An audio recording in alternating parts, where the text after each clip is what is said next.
Uma área que me chamou bastante atenção foi na vida da Raquel, quando ela Sim. escreve sobre dançar na chuva e que teve um momento difícil na sua vida do seu pai, que era seu pai, seu pastor, seu amigo, profeta na sua vida. Isso. Como foi isso? Então, amigo, eu falo que é uma decisão, né? Eu relato nesse capítulo a vida de José e eu falo que é uma decisão.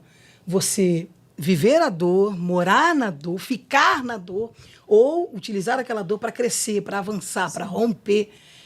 Como diz o brasileiro, né? Fazer do limão uma limonada. Sim. Aí, no caso de alguns, você faz uma limonada, você faz uma mousse, você tempera uma salada. Isso tudo com uma banda só de limão. É verdade. Isso está diante de todo mundo. Todos nós passamos por momentos difíceis. Todos nós passamos por momentos de dor. Sim.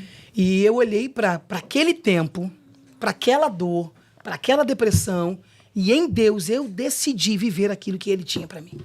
Não foi fácil, não é fácil, como a Midi falou. Esse livro ele é muito atual, porque sempre vai estar diante de nós. O que a Camila falou agora é real. Você ganha autoridade naquela área que você vence, que você rompe. Então, todo testemunho que Deus te dá, você sempre vai viver debaixo desse desafio. Meu Deus. Então, o meu maior desafio é o emocional. Então, todos os dias eu decido ser quem Deus me chamou para ser. Eu decido romper, eu decido viver, sabe, de fato, aquilo que Ele tem. Então, no luto, né, em meio ao luto do que eu vivi com meu pai, eu tirei forças em Deus para viver as promessas dele, para me levantar, sabe, baseado naquilo que Ele tem para mim.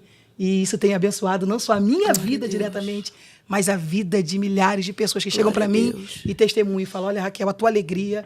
Só que, de fato, é o que a Bíblia diz, né? Não é a minha, né? É a do Senhor. Glória a Deus. A alegria Amém. do Senhor. E é isso que você que está aí assistindo precisa entender. Não vem de você, vem daquele que te curou. É verdade. Sabe, quando eu li isso, eu refleti muito na minha vida, porque é algo que eu ainda vou passar.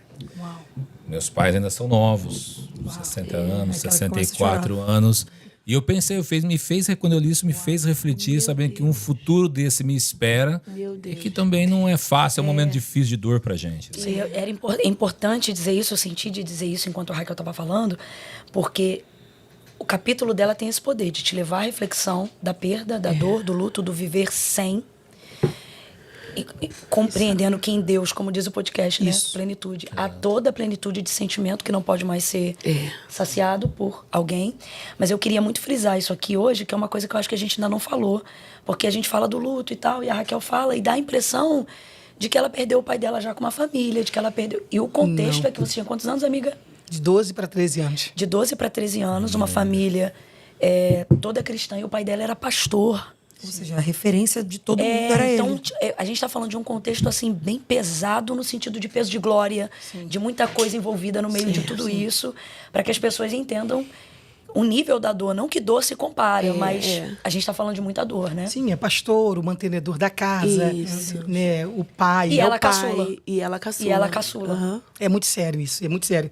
E quando você vive uma dor inesperada, porque é o que você falou, você tem a situação de que você vai viver, daqui a um longo prazo, em nome de Jesus, bem longo, você vai perder, porque é o natural, né? É o natural da vida, né? Os filhos enterraram os pais, né? Com o passar do tempo. Mas quando você vive uma dor inesperada... Inesperada, Sim. precoce, né? Sabe? Uma decepção inesperada. Porque junto com o luto veio diversas decepções. Veio o desafio da fé, Deus, porque levou meu pai.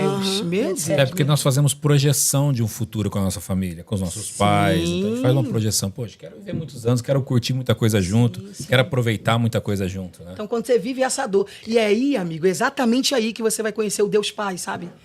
Aquele que não se ausenta, aquele que não mente, aquele que não te falta. Deus não nos falta. E é isso que a gente precisa entender quanto cristãos, ou até mesmo você que não é. Por enquanto, Deus não falta. Amém. E a Bíblia diz que Ele é socorro presente, não é ausente, Ele é presente. Amém. Glória a Deus. Raquel, você está falando, veio uma palavra no meu coração. Enquanto você falava aqui agora, Deus disse para mim que Ele usa a perda para organizar as prioridades da sua vida. Uau, aleluia, aleluia. É isso. Às vezes, para organizar uma prateleira, você tem que se desfazer de alguma coisa para abrir espaço, né? Não estou colocando isso a nível pessoal. Sim, Estou dizendo que na organização das emoções, É isso. Deus tira algumas coisas de você para que ele possa colocar e reorganizar outras, né? Então, eu queria até falar isso para vocês. Eu não sei se vocês já tiveram essa experiência nos stories, nas marcações, sobre o livro juntas. Mas o capítulo da Raquel é um dos capítulos mais marcados e mencionados para mim. E isso prova como a gente se identifica demais na dor dos outros. A dor nos une muito. Exatamente. Meu Deus. Uma coisa que nos dá tranquilidade é quando nós perdemos alguém, sabemos que ele está salvo em Cristo Jesus. isso. Talvez tem gente que está ouvindo aqui Fala. e não é salvo. Fala isso. Isso. Não teve esse encontro com Jesus. E quando nós perdemos, ainda que doa, sabendo que o destino eterno é a morada celestial, isso nos dá uma paz muito grande, mesmo em meio à dor. Né? É isso. É verdade. É isso, É a palavra que está sempre nos nossos lábios, né? Fulano está com Jesus. É. Descansando. É. Glória a Deus.